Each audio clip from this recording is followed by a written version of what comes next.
Welcome back. This is Breakfast Daily on CCTV. Thank you so much for spending your Thursday morning with us. Now we're going to delve into the news review, starting with the Daily Graphic. Well, the Daily Graphic says here that press freedom under threat from politicians who own media organizations. So there's a picture here of Mr. Cabral Blay here. He was delivering the keynote address on that particular, for that particular event, as this statement was boldly made. Also, NAB, the National Accreditation Board, to name, shame users of honorary PhD titles. We have a lot of doctors out there, and of course, there's the threat to shame them. Well, if I decide to call myself doctor, is that one to somebody's matter? Why do you want to shame me? Anyway. Is that one to a doctor? Okay, so also Justice Jamefe, elected president of AMJG. That's the, I think, Association of Magistrates and Judges of Ghana. So congratulations, Justice Jamefe, for that particular, nomination or election that you won. Okay, let's take a look at the Ghanaian Times. The Ghanaian Times says here, Finance Ministry replies PIAC, 4.3.7 million Ghana cedis transferred into Treasury main account. That story is on page 16. Disclosed projects funded with oil revenue. That's coming from PIAC. And that story is also on page 16. Mother, 4 daughters languish in jail for stealing corn. Yeah. How do you go to jail for corn? Stealing is stealing. Oh, that's true. We don't write in Act 29 that stealing goes, stealing fish. The act will be too big. Oh, but someone stole a dustbin and they gave him like 2 years. Seriously, we need to be. If we can do community service at least, like go sweep the streets. So but going to jail for corn. We'll look at that story later about the congestion of our prisons, and the Chief Justice is calling for more non-custodial sentences, maybe. Yeah, and I agree with him. Ghana's prisons choked. You see? Yeah. Overcrowded by 52.9%. I mean, of course, it'll be overcrowded when we are putting people like corn stealers and dustbins. Well, I'm saying stealing is stealing. That's true. Stealing is stealing. But like community service. And the person who stole the corn, it's likely that if the person gets money, they'll steal it. Yes. So they're just stealing what's available for now. It's not that the people like corn. Yes. So if they see gold, they won't take the corn. They'll take the gold. You understand? So stealing is stealing. Okay, now I get it. They should go to jail. That story is on page 17 of the Ghanaian Times. Okay, well, the Chronicle this morning said 304 Ghanaians slaughtered on our roads within 3 months. And also, woman trains fraudsters for pastors. Woman trains fraudsters for pastors. So there's an interesting picture here. Madam Bisu and a partner in crime before the Offenso Traditional Council. So apparently they'll train you how to behave when you are in church. You are in a powerful church. That sounds like a joke. Seriously? Yeah. All right, let's take a look at the Business and Financial Times. It says here, 3 more domestic airlines to start operations in December. That story is on page 2 of the Business and Financial Times. 400 million Ghana cedi of UT Capital Bank's debt recovered. That's nice. But creditors claim 4.4 billion Ghana cedis. That story is on page 2. Minimum capital for insurers to go up before the end of the year. That's coming from the NIC, National Insurance Commission. And that story is on page 3 of the Business and Financial Times. Now let's take a look at the Daily Statesman, which says, DAPA will make wealth from waste. And of course, that's the Sector Minister, Sanitation and Water Resources, saying that we'll use waste to make money. Now, Mama in Wonderland, page 2 of the Daily Statesman, has that story. Also, Deputy Minister mocks ex-president's openness to Oti region. And of course, reference is being made to the Deputy Minister for Regional Reorganization, Martin Ejime-Nsakosa. And finally, speed up mental health law. CDD urges Parliament. And of course, the CDD boss, he has been put here as well. H. Kwesi Prempeh has this to say. Okay, now let's take a look at the New Crusading Bank. Customer sues. Crusading New Crusading Guide, yes, New Crusading Guide. Yeah. It says here, customers use Standard Chartered Bank over missing account. That's crazy. Well, that's coming up. And 2 Delta Force members in the cooler over Tafopan Kono confusion. Stories on pages 3 and 10. Sylvester Mensah chokes Mahama as he takes campaign tour to Upper East. And Iyoko fights for prosecutorial powers to discharge mandates. That is also in the New Crusading Guide. Okay, now let's take a look at the Business Finder this morning. The Business Finder says 400 million Ghana cedis recovered from UT Capital Bank's assets against total loan stock of 2.73 billion Ghana cedis. And that's an interesting story there. And that story has actually taken the entire front page of the Business Finder this morning. So, which paper do you have next? Today. Today newspaper? Yes, the Today newspaper says NPP will go to opposition if, that story is on page 3. We can't neglect Zongos. That's coming from Etrima Mponwa, DCE, and he's firing back at some people. Well, that story is on page 2. And Mahama blames celebrities for his defeat. There's a picture here of Ms. Bell, Ifya Schwarzenegger, and John Dumelo. So I guess that's an interesting story. But the stories on page 3 of the Today newspaper. Do take a read. Mahama blaming some celebrities for his defeat. These were the most vocal celebrities, though. Yes. John Dumelo. John Dumelo, yeah. You remember the V8? Yes. Yes. Anyway, now let's go to some online stories. Ablakwa writes to presidency over status of foreign travel ban. I'm reading from citynewsroom.com. So, I read it again. Ablakwa writes to presidency over status of foreign travel ban. You know, some 4 months ago, the president said he's banning all ministers, maybe apart from the foreign minister, from foreign travels. So, how far with that? Well, that's what the former Deputy Education Minister is asking of His Excellency Nana Addo Dankwa Akufo-Addo. Also, we are running at a loss. Approve new tertiary fees quickly. This is coming from the Vice Chancellor of the University of Ghana. And also, doctors, lawyers, bankers have huge sums with men's gold. Customer claims. Wow. High-profile men's gold customers silent due to stigma. This is also coming from some customers of men's gold. Aggrieved customers give men's gold 4-week ultimatum to pay 50% returns. You know, men's gold wanted to pay about wanted to pay within 90 days. Yeah. But the customers are saying, no way, Jose, you have to pay within 4 weeks. More like no way, Namwan. Would I take out action? Anyway, we have indeed been joined by 2 very, very solid guests. We've been joined by Godfred Akoto. Godfred Akoto is the head of current affairs right here at City TV and, of course, City FM. Good morning. Welcome to Breakfast Daily. Good morning, guys. Welcome. Thank you. I'm welcoming you. Don't He's worry. also the host of Face to Face. Welcome. So he's used to say welcome to guests. You're our guest and you're welcoming us. Yes. I have to welcome you to me. Thank you. We are honored to be in your presence. We're also joined by the Honorable Member of Parliament for Ward Central, Honorable Rashid Popo. Good morning. Welcome to Breakfast Daily. Hello. Good morning. Good morning, Honorable. How are you? I'm doing well. Good. Just coming from my constituency. Wow. Oh, wow. How was it? How are they doing? Just good. Okay. John Mahama visited there to a very rousing welcome. It was a good experience. And congratulations to your daughter also. I saw you last week. Oh, yeah. Thank you. At the graduation. Thank you. Yeah. Now, yes, okay, should we delve for, into our Yes. Okay. We should go into our first Yes, story so about the overcrowding of our prisons. Yes, so I'm reading from page 17 of the Ghanaian Times, and it says here, Ghana's prisons choked, overcrowded by 52.9%.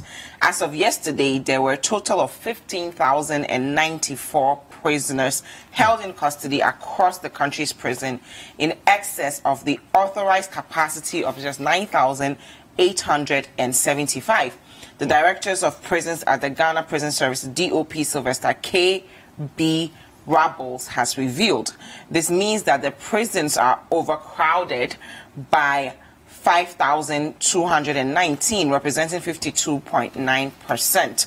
According to him, 87% of the prison population are convicted prisoners, with the remaining 13% being remand prisoners. Now, he said something that I think we should share with our viewers. He says, this phenomenon continues to adversely impact on the management of prisons in the areas of food, service, security, healthcare provision, bedding, education, and life skills provisions and sanitation, among others.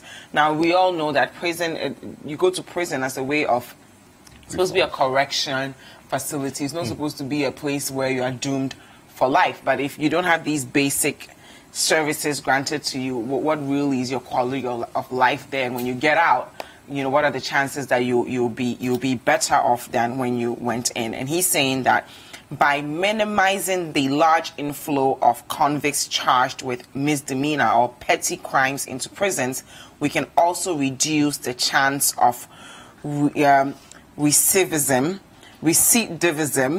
as seen in other jurisdictions, particularly situations where offenders acquire worse habits in prisons and come out more hardened than they were before prison. So he's afraid that if we keep them under these conditions, our prisons won't actually correct them. It would actually harden them, you know, for when they come out to join us in society. Yeah. Do you have something you want to add? Yes.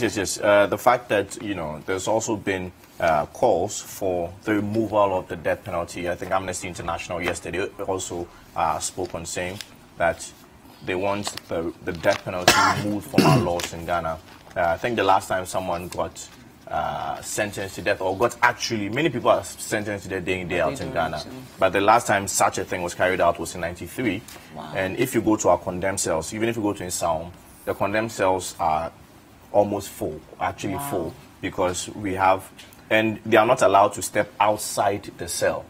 So they are locked in the cell. Yes, so there's the call for, you know, removal of the death penalty amongst others. So the discussion is out there. I'll start with you, Godfrey, on this particular story.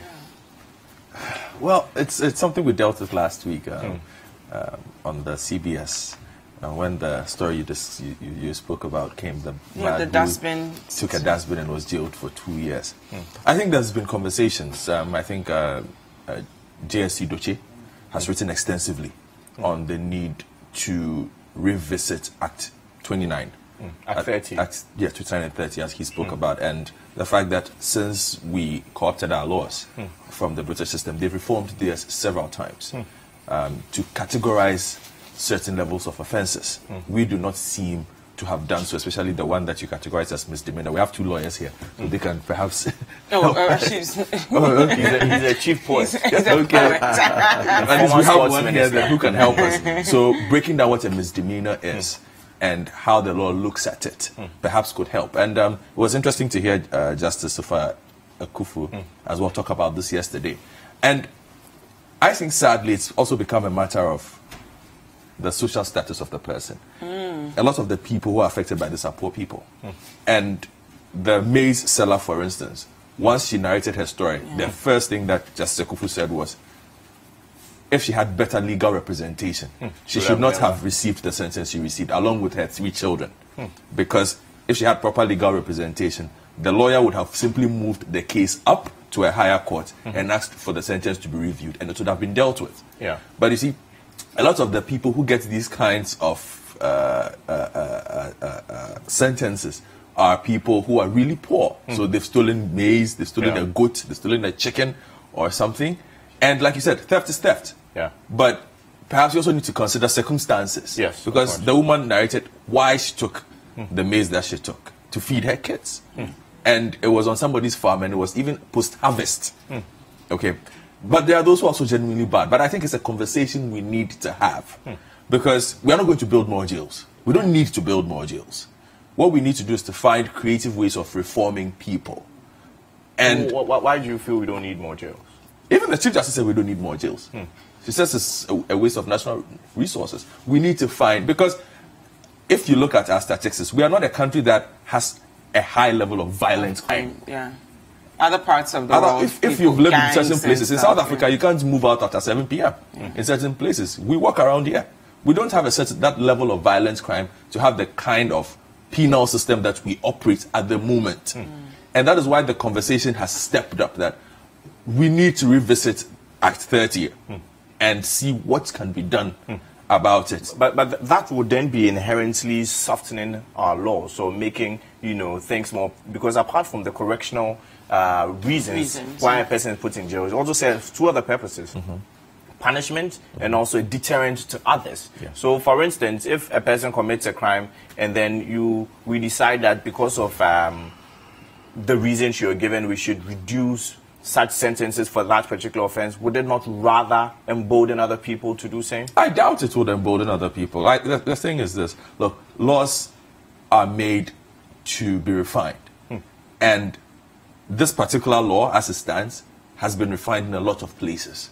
So what is it about Ghana that makes it so hard to look at this law? And that's why I go back to JSC Doche, who says that, look, we took this from Britain.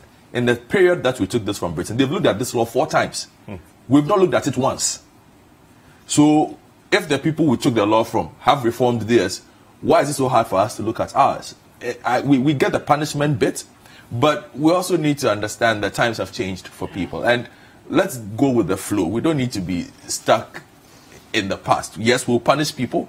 We need to find ways of deterring people. But who said that when I see somebody weeding the median of the road from 6 a.m. to 1 p.m., I will not be deterred from stealing? We seem to think that punishment... If you're a farmer weeding your whole life, would you be deterred from stealing? Yes. Weeding is hard work. Yeah, it is really hard work. We cannot underestimate what punishment is. So you might think that putting somebody in jail and letting the person sleep 23 hours out of the day is punishment. Somebody might feel it's a comfortable living. Conversation that needs to be had where we are in our democratic development. And we need to give it a bit more force. Sometimes I get a bit disappointed when I hear the Chief Justice lament. She's not in the position to lament. You are the Chief Justice. You know what needs to be done. Lobby who needs to be lobbied. Parliament. Go. Have a conversation and say, we need to make these changes. Yeah. Thank you. Fantastic. Honorable. Yeah, for me, it's a very sad thing when you go to any Ghanaian prison.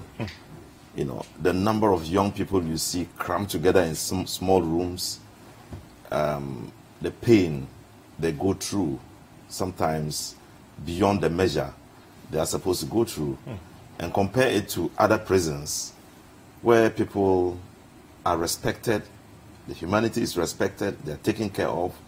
You come to Ghana and you feel bad. We don't seem to treat the black skin as if we are humans. We are the #1 people in the whole world, Africans, who treat the black as if it is nothing. When the police are handling people, they start beating them, blood is coming everywhere, kicking them even before they take them to police station, even when they are not resistant. When we see people who are committing crimes and they say, hey, thief, then stones and things are being thrown on the person. By the time you read, they burn the person. I mean, why? Why do we treat ourselves like that? And the states that's supposed to protect us, you may be an innocent person, put to jail because you don't have a counsel. Then they take you to prison. And the condition under which you sleep is terrible. I visited the Wild prison the other time. And then I told them I needed, to increase my common fund so that I can build at least 3 rooms to ease the tension in there. You see about 20, 25 people in a small 11 by 11 room, small room, 20-something people staying in there. And that's where, in the evening when it is 5 o'clock, they lock all of them in there. So you disagree with Godfrey when he says we don't need more prisons? No, that's we need. We need to improve the conditions in the prison service. We need to expand the facilities there. They were pre-independence, and we are still using them. Some were temporary structures. We are still using them. They just need a big wall around, and whatever happens there, nobody cares. It's unacceptable. People have gone to prison, they have come out, very reformed people, pastors, and are doing well. Politicians come out reformed, taking care of their families. They were taken there by flimsy reasons that they couldn't defend. So I think that the reform is a necessity. And as for the law, there's a need for us to look at it. I do agree with him 100%. It's very important that we should look at the law and see which aspects of it we can improve and see which aspects of it we can even make more punitive. Like you are saying, the idea is to have people have vicarious experience when they are caught doing something. You are not the one. By seeing somebody suffer it this way, it deters you from ever going there to do it. I've seen some people who, because of what happened to other politicians, they will never sign something without cross-checking. So I've seen it happen in practice. I've seen people who reject money because they are coming to give it to them for them to do something. They said, hey, what's Salome? What happened to him? What happened to this person? I won't do it. That happens. So apart from the fact that it will correct some people to come out into society, the unfairness meted out to some people in prison to the point when they die there is unacceptable. It's something that will require us to review our laws and to make sure the judges, are up to the task. No little bit of corruption should be tainted in the judges, so that when people are being tried, they know it is a cause of justice, that they are going through according to the rule of law. So now let's talk about the aspect of yesterday. Like I was saying, Amnesty International made calls for the removal of capital punishment from our laws. Is this a position you subscribe to, or you feel, because some Supreme Court judges have also said that, capital punishment needs to be there? It's only a word. It's only a pronouncement in the courts. In the law. It doesn't happen in practice. When was the last time any president has ever signed for anybody to be hanged? In 1993. Who was that?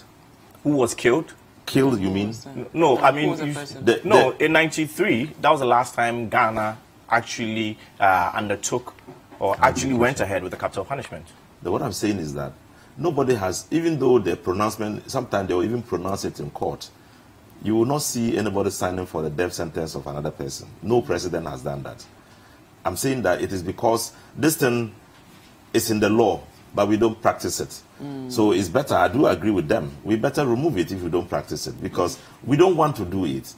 From Nkrumah to dates, if they say go and hang him, they will do all the ceremonies around you and say, wash their hands, the judges, you know what they do. After that, they take you to there, and they put you in condemned cells, but they won't hang you. Oh, but we've had cases of people shot and killed, like they shoot and kill. Yes, those were martial courts. Okay. In '93 was the last time it happened, and it was signed by the former president at the time. Godfrey, you want to say something? '93.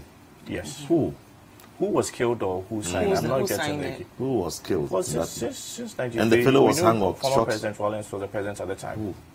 Godfrey, do you want to touch on what's been said so far on the issue of capital punishment? Well, on capital punishment, again, it's one of the conversations that have come up as part of democratic growth. There are a lot of places where they feel that, look, let's get this off our books, because it doesn't work. And like Honorable rightly said, there are lots of countries. I think I was in Kenya last year. There was a conversation around it. It's been on the books. Nobody has been hanged since '83, or shot, for that matter, since 1983 in that country as well. 83 in Kenya. In Kenya. And so they are saying, why exactly do we have this law? Let's remove it.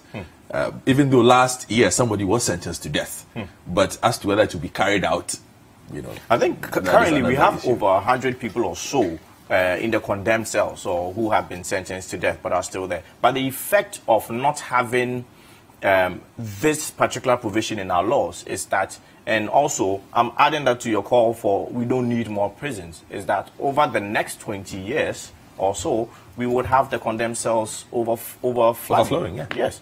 Is that something we are willing to accept? That's the thing. It comes at a cost. Because I looked at some data, and it's actually it's more expensive to maintain a condemned prisoner than even a regular prisoner. Yes. Why? Because you need to pay particular attention to their well-being. Their health especially. Their health, because of the nature of how they are kept. And in Ghana, it's not the best. But still, it costs more.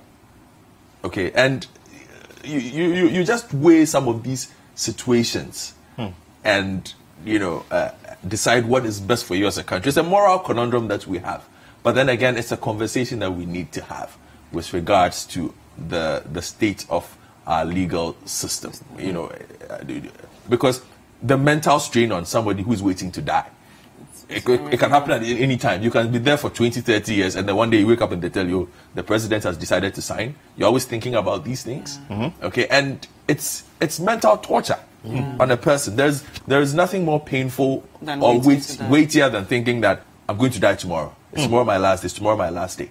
So it's an important conversation we need. I'm all for having this conversation. I'm glad we have a Chief Justice who is interested in pushing it. It looks like a lot of the other members on the bench are also interested in pushing it. They should get it to Honorable Rashid Purpo and his people. And then, since he's a supporter, maybe you can also push it. But Honorable, we are all aware of the problems. Why haven't we done anything about it? I think earlier this year, I visited the military museum in Kumasi to see where Yasantua and the likes were kept. And I couldn't stay in that room for more than 1 minute. Like, even just proper ventilation is not there. And you visit some of our prisons and you see that not much has changed. So we are aware of the problems. We discuss the problems every year. But the willpower to actually do something about it is not there. And as you rightly said, most of these guys who go there are young. Right, they are able to get back. They have a chance to get back and fix their lives. Malcolm X, learned how to read and write in prison. How many of our prisons can we say will be transformed in our system? And why haven't we done anything about it all this while? Sorry. Before you go on that question, I think we should go for a quick break. And when we come back, you will address that question for us on our walk. Anyway, so we'll go for a quick break. Remember, the hashtag is Breakfast Daily on all social media platforms. And, of course, the WhatsApp line? 0550-585-832. We'll be right back.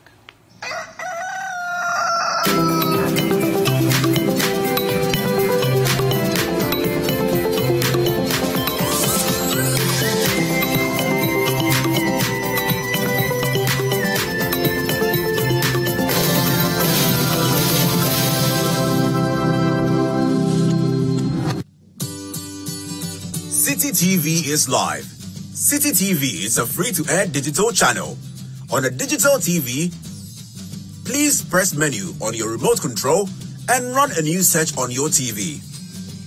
Take note that without an antenna, you cannot access City TV on your television. City TV can be accessed on a free-to-air digital box like GoTV and StarTimes box. Tune into City TV and experience your world. City TV, it's your world.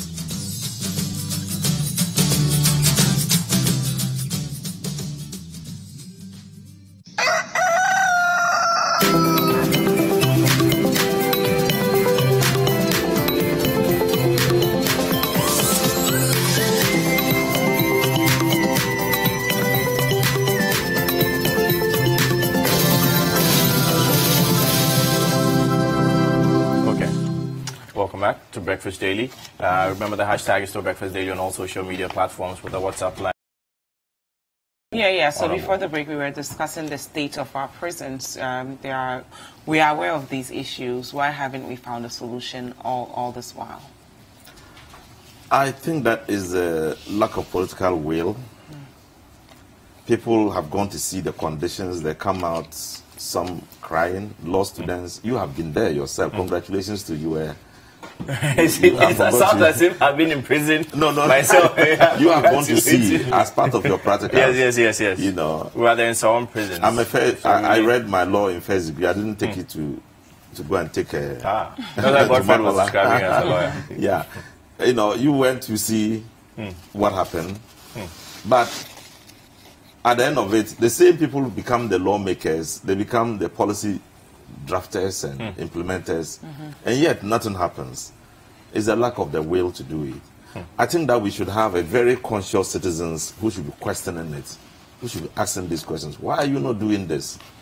Yeah. You know, and I think that we should be doing something about it. Fantastic. Yeah. You know, just the minimum. If it is meant to be one person to be in the, put the one person there. Let him go through the pain. If it is supposed to be two, put the two there. Don't go and put 3 people in a facility meant for one person.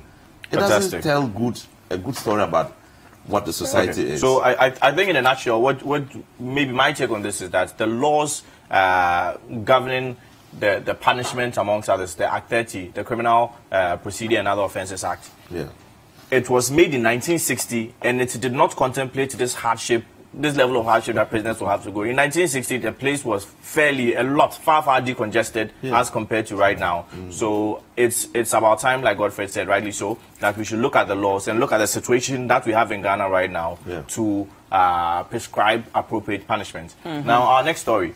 Yes, 2 Delta Force members in the cooler. That story is on page 3 of the New Crusading Guide, and it says here, well, of course, it's over what happened in Tafo Corner in Kumasi.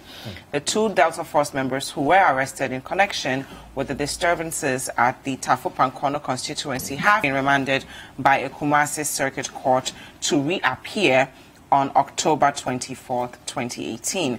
The 2 NPP polling station executives, 49-year-old Paul Atta Onyina and 51-year-old Richard Yabrefo, have been charged with conspiracy to cause unlawful damage, causing unlawful damage, and rioting. So it says here that the damage they caused to plastic chairs were worth 1,000 Ghana cedis.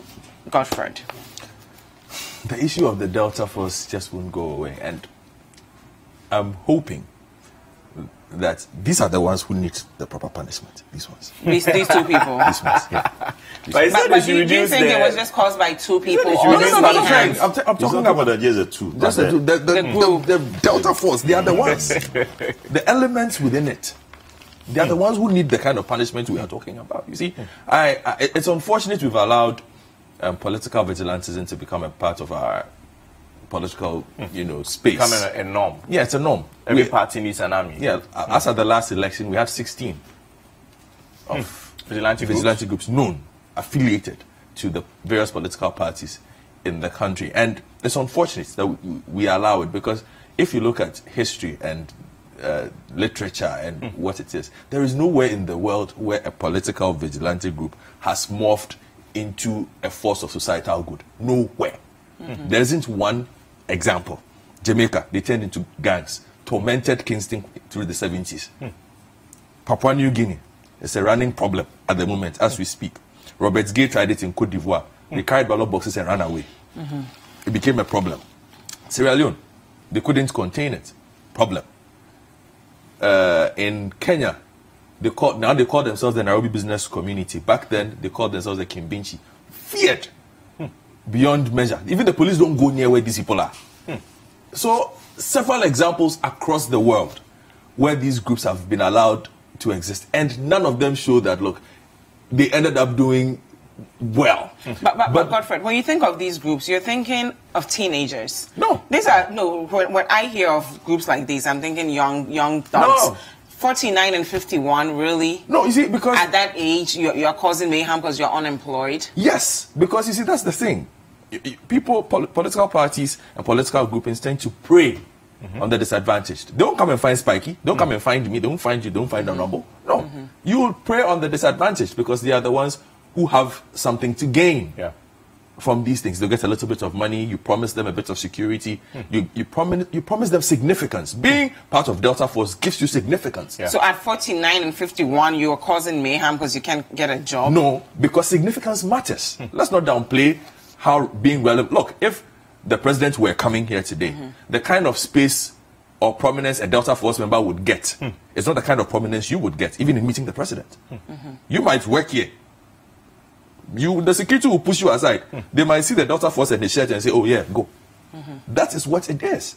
Okay, but the larger point is, it's become a bit of a problem where it looks like even the parties themselves cannot control these elements. If there was a measure of control, then you could say that, look, MPP, NDC, CPP, whatever it is, tell your guys to calm down. But there is no control. If there were control, you would not have a sitting member of parliament running away from his own constituency because people are looking for him that he's broken promises to them. So I feel that, one, we need to have a look at, they found ways of legalizing it through, I think the Private Regulations Act or something, where they are now registered as private security firms. But I ask myself, you say you are employed as a private security person, why are you chasing the MP that you don't have a job? If you are a private security firm, obviously you are working. Okay? So these are some of the questions that have come up. And for me, I feel we should spare no expense. And political will again comes in. Are political parties willing to dispense with this? It will be hard because the history of our politics indicates that political parties have huge distrust of institutions. They don't trust the police. They don't trust the courts too much. They don't trust the Electoral Commission too much. They don't trust other bodies. These are the units that they trust. These are our own people. So you trust militant groups? Yes. You see, Jafar, it's easy to say, I would believe in the police, but the police might, you don't think the police will look out for you as well as your own people will. When there is a vote at stake. But clearly, your own people are not looking out for you when they're acting out because they're unemployed. Yes, but that's shameful. If I were a politician, I'll be ashamed. But they will absorb this and think about in 2 years, these same folks will come back. But is this ever going to stop when you have, for instance, the likes of or senior party officials? You have the General Secretary of the NDC giving full support to some of these groups, and you have the current chairman of the NDP also giving full support for these groups. That's what I'm talking about, the political will. It comes down to the only way these groups will die down is if political parties say we have no use for them. So in one breath, the president is saying, let's clamp down on these, they should stop this, no tolerance for vigilantism amongst others. And then in another breath, in his own party, the chairman or the leader of his own party is saying that I support these people. Yeah, that's what. And if you look at the history of our politics, it's been there. I'm not supposed to correct me. Are we on the Kojo Thompson Road?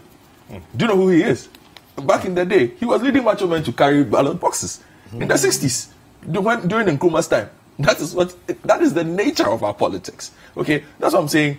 It's in our history, but we need to find ways to dispense with it because, bottom line, in the other places that they have failed to harness and gain control, they have evolved into monsters that have caused more damage. Okay. Okay. Honorable Rashid Belgo.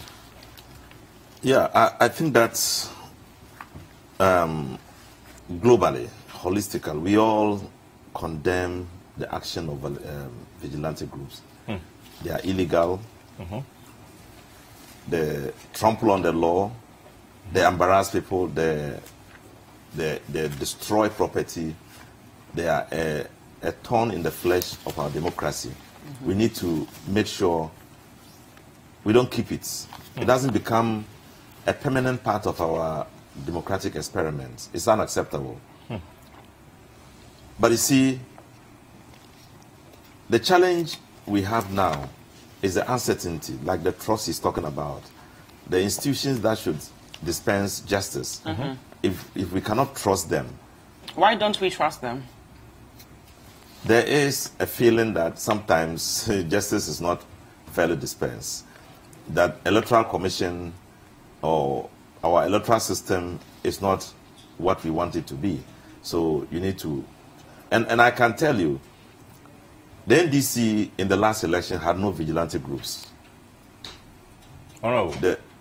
I can tell you, and I'll tell you the reason. And then the well-known one was what they used to call the Azoka Boys.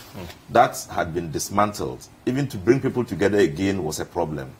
People were saying, you didn't do anything to us, we won't come together.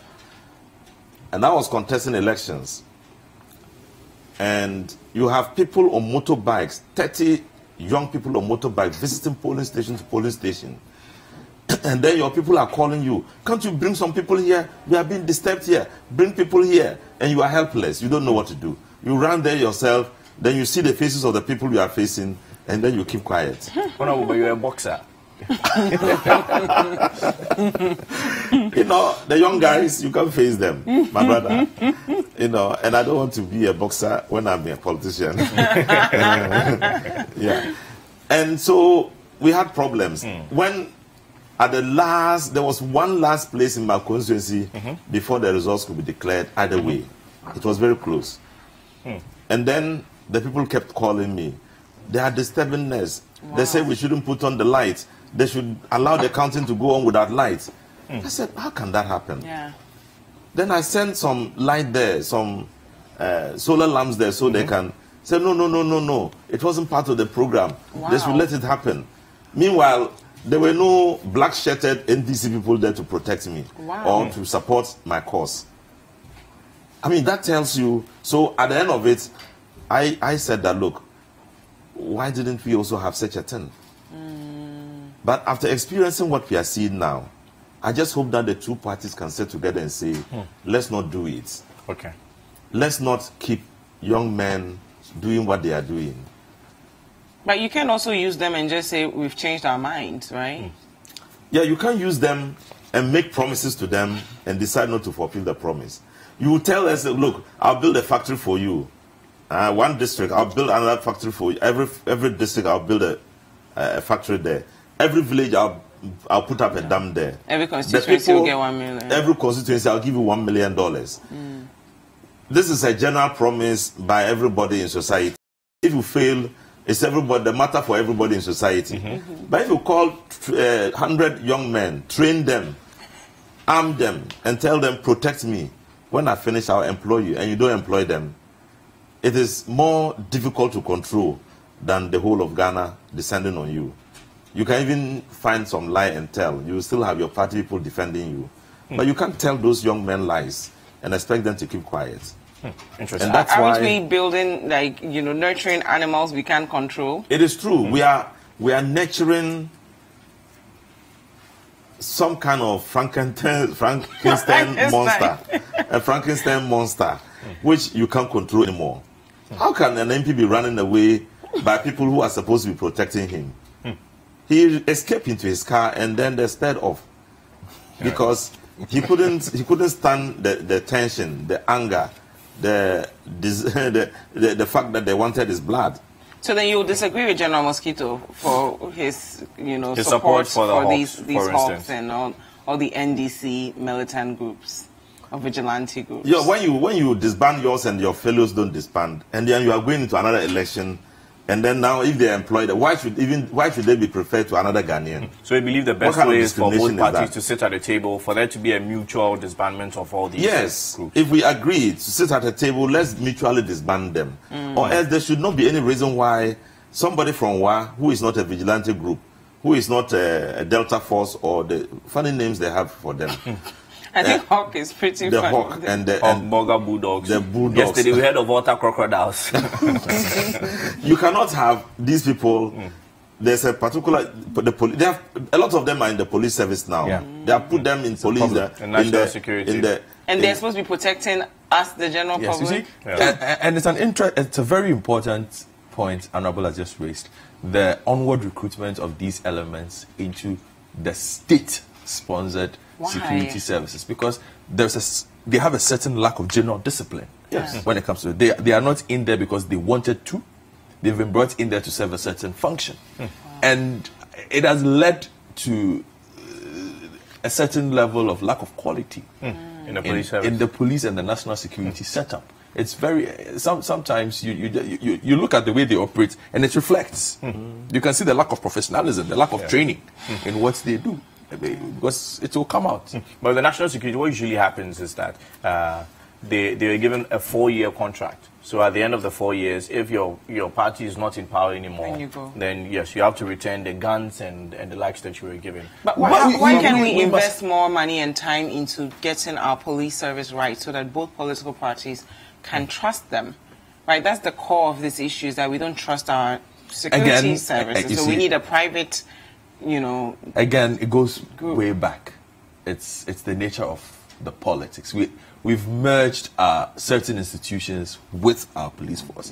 There have been times when, and there's been a lot of political infiltration in these institutions. So there's simply no trust. There's a reason why when a government comes, they'll change the IGP and change everybody else.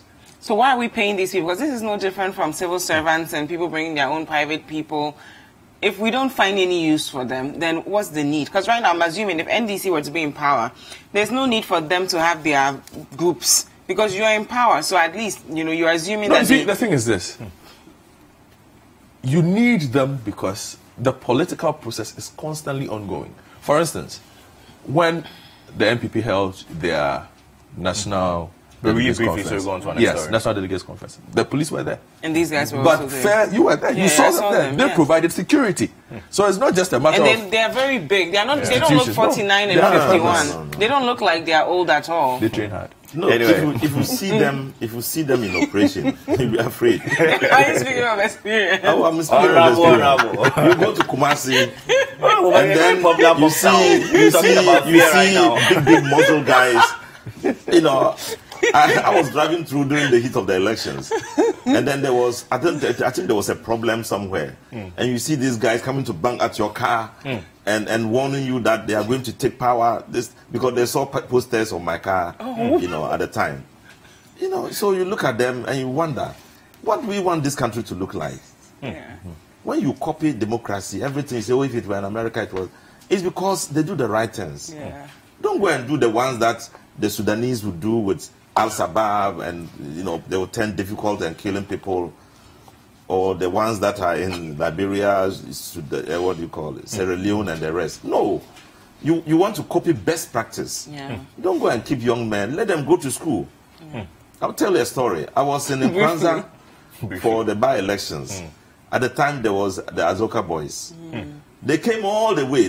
We didn't have them in the south. We had them in the north. So they came all the way from the north with their whips and things. Yes. What are they coming to do? I don't know. They want to protect ballot, but they also want to beat people who are misbehaving. Who, you know, they came round, but they couldn't function. One of them was unwell. I came to him and I said, "What is wrong with you?" He said his stomach. So the rest of them were standing there. I said, "Okay, tomorrow take a car and go back home. Me, I'm NDC, but I don't need you here." He said, "Oh, Honorable, why?" I said, "Why? Because do you see the people of Nkranza or Brahafu people who are vigilantes? They are not there. Why are they not there? Because they are in the polytechnics. They are in the universities. You are sitting in Boko and this, and you are coming all the way to Nkranza for why? Why are you coming here for?" So I said, "Me, I'll give you treatment. I'll take you to hospital. But after that, if you want lorry fare, I'll give it to you. Go. We don't need protection here." Wow. You know. So I've been against it all those years. Up to now, I'm still against it. Okay. I don't think it's worth it. So they should all be enrolled in our vocational training. They should go to school. They should come out, you know, employable people. Not because you have muscles. So currently they are not employable. They're just good for protection. I don't know. Yeah. Well, aggrieved, from citynewsroom.com, aggrieved customers give Men's Gold a 4-week ultimatum to pay 50% returns. The story reads here that a group calling itself aggrieved customers of gold dealership company Men's Gold has given the company a 4-week ultimatum to pay 50% principal investment of all customers. Now, the group made this known at a press conference to drum home their demands following the refusal of the company to honor contract obligations of paying them their returns. So, among other things, the group said they do not trust Men's Gold. They say we do not subscribe to the prolonged period of 90 days stated in the Men's Gold communication, as the company has not adhered to timelines in the past periods. We are even more concerned that this is nothing more than the time-bound strategy, as the company in the past few weeks has rebranded its official vehicles, laid off staff, and is likely to vacate their offices in the coming weeks. So this is the update on Men's Gold, as we spoke to 3 customers with the company last night on Point of View with Bernard Able. I'll start with you, Honorable, on this one. Well, I'm very sad that it doesn't look like the government really is dealing seriously with propping up the private sector and creating situations where it will be conducive for business to blossom, to come up. You know, every turn in the administration of this country, there is a challenge in what business can do to grow. At every turn, the banks are falling. They have no answers to it. The only answer is to go straight and hack them down. Men's Gold, businesses like that are falling. They don't have answers to it. The only way is to just apply the law as they know it. I mean, it doesn't give a feeling that people can be protected when they invest their monies. You see, there is the law, and there's a practice of it, and there is a process of it. If any one of them has a problem, the essence of the law will not be felt. We know that they have to stick to their line of business because that's what they registered for. If they don't do it, can there be an alternative way of dealing with them so they can be hurt and yet keep the business going? But people are saying it's a Ponzi scheme. So how do you really, But help it's good to. That's what happens when when people are failing in their responsibility. When people are failing in their responsibility, you give the dog the bad name, so you can hang it. It has so that business is really. I'm not fighting actually for them. I'm not speaking for them. What I'm speaking for is business in general. How do we get people back in business to have renewed confidence in our banks? Pakwesi Indum is suffering, GN Bank. But as an entrepreneur, as they see things happening, all other small banks, people are going to, they are rushing on them to take their money. But I think in as much as we want to promote local entrepreneurs, shouldn't we also ask that they do the right thing so that they don't But that's fall? what I'm saying. Okay. I'm saying that when the process is being applied and you want to make sure that the right thing is done, how you do it matters. Okay. And I say, do it in such a way that he still feels the pain. But yet, yet the business should go on. People should not lose everything they have. Okay. When it happens that way, the state, which is supposed to be the overarching protective agency, becomes a monster itself. But the state, we've been warning people for the past 4 years, don't engage these guys. We don't really even know who they are regulating. Oh, you are giving license to City FM to operate. They have come to operate, put a license there. You've come to see it, and you are dealing with them as a legitimate business. It's been operating for years. Regulatory agencies are not saying anything about it. They have said something, just like Jafar is saying. They've warned you not to deal with them. Who? The Bank of Ghana had been warning people for years. Yes, for years. Why would you close it down? It was we pay on you the to radio. protect us. They have to go through a process before they close it down. I think that and there was an issue I of think that who the even has regulatory jurisdiction. agencies, there's a problem with them. And I also think that this government is enjoying too much honeymoon from the media and from their own supporters. Please, how do you mean? We are collapsing the states gradually. They need to set up. And I was happy when Kweku Baku, burst out yesterday. I saw the news today on Ghana Web, shouting and saying that he's warning the government, things are going bad, vigilante groups are bringing them down, and things like that are happening.